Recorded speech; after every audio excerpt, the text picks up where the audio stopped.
Hai remaja Indonesia, kembali lagi di Kuliah Anti Korupsi untuk Remaja. Setelah kamu tahu tentang jenis tindak pidana korupsi, kamu juga perlu tahu tentang tren dan berbagai masalah dalam penegakan hukum korupsi di Indonesia.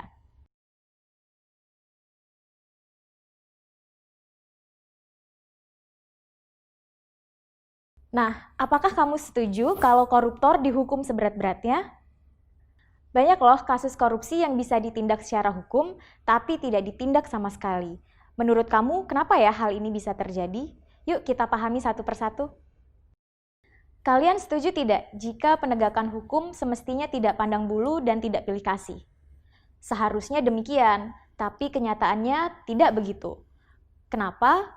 Pertama, karena kasus korupsi di negara kita sudah begitu masif, terjadi di mana saja dan kapan saja.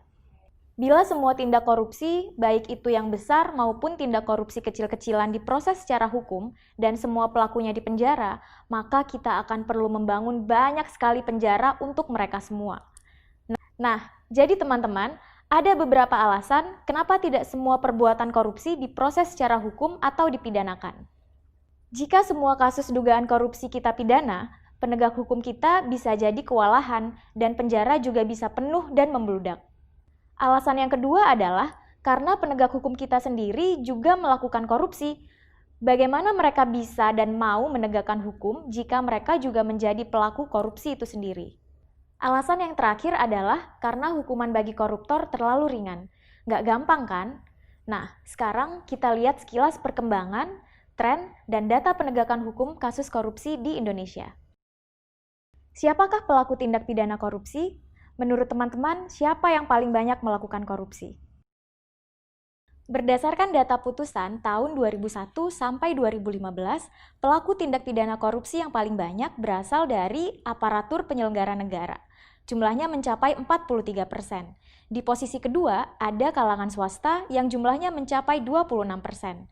Disusul di posisi ketiga, ada politisi dan kepala daerah, jumlahnya mencapai 21%. Lalu, berapakah nilai kerugian negara akibat korupsi? Berdasarkan data yang sama, yakni dari 2001 sampai 2015, kerugian negara akibat korupsi telah mencapai 113,3 triliun rupiah. Berdasarkan riset terakhir yang dilakukan oleh Indonesia Corruption Watch atau ICW, pada bulan Januari sampai Juni 2016, telah terdapat 325 tindakan korupsi yang telah divonis merugikan negara mencapai 1,5 triliun rupiah. Dari data tersebut, apabila kita rata-ratakan, maka untuk satu orang koruptor, mereka telah mencuri uang negara sebesar 4,7 miliar rupiah. Bayangkan, rugi banget ya negara kita. Setujukah kamu jika koruptor dihukum seberat-beratnya? Aku sih setuju banget. Tapi sayangnya, putusan hakim kita cenderung memberikan hukuman ringan kepada koruptor.